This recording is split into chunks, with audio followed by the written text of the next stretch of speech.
নমস্কার, সকলকে জানাই স্বাগত আমাদের আরও একটি নতুন ভিডিওতে। আজ 27শে আগস্ট গণেশ চতুর্থী উপলক্ষে বিধাননগর সল্টলেক এরিয়ায় অনেক কটা গণেশ পুজোর আয়োজিত হচ্ছে। তো আমরা এই ভিডিওর মাধ্যমে সেই পুজোগুলো আপনাদের সামনে তুলে ধরার চেষ্টা করব। আপনাদের কাছে অনুরোধ থাকবে যে সম্পূর্ণ ভিডিওটি দেখুন। ভালো লাগলে অবশ্যই একটি লাইক করবেন, কমেন্টে যদি কোনো প্রশ্ন থাকে জানাবেন, আর আমাদের চ্যানেলে যারা নতুন আছেন তারা সাবস্ক্রাইব করতে ভুলবেন না। তো চলুন ভিডিওটা শুরু করা যাক। প্রথমে আমরা চলে এসেছি সল্টলেকের বিএফ ব্লকের মৈত্রী সংঘে। রত্নগিরির গণপতিপুলে ভগবান গণেশের পবিত্র আবাসস্থল হিসাবে সুপরিচিত মৈত্রী সংঘের এবছরের থিম হলো এই গণপতিপুলের মন্দির। 26 থেকে 29 আগস্ট পর্যন্ত এখানে গণেশ পুজোর উৎসব আয়োজিত হবে। আসুন ভেতরে প্রবেশ করা যাক।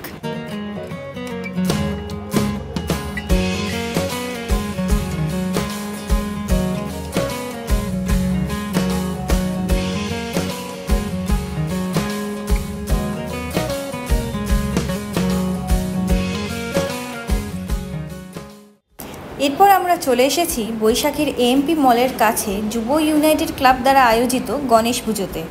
গণেশ পুজো উপলক্ষে এই ক্লাবের পুজোতে 26 থেকে 31শে আগস্ট পর্যন্ত বিভিন্ন ধরনের অনুষ্ঠান আয়োজিত হবে। আসুন মণ্ডপটি একটু ঘুরে দেখি।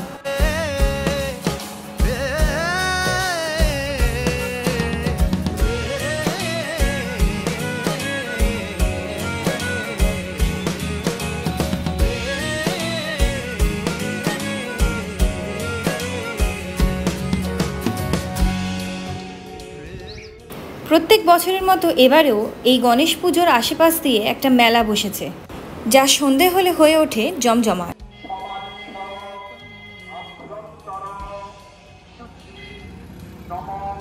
এখন আমরা চলে এসেছি পিএনবি আইল্যান্ডের কাছে আদি যুবক সংঘে। এটি এনাদের 16তম বর্ষের পুজো। এবারের পুজোর থিম হলো বাংলা আমার মা।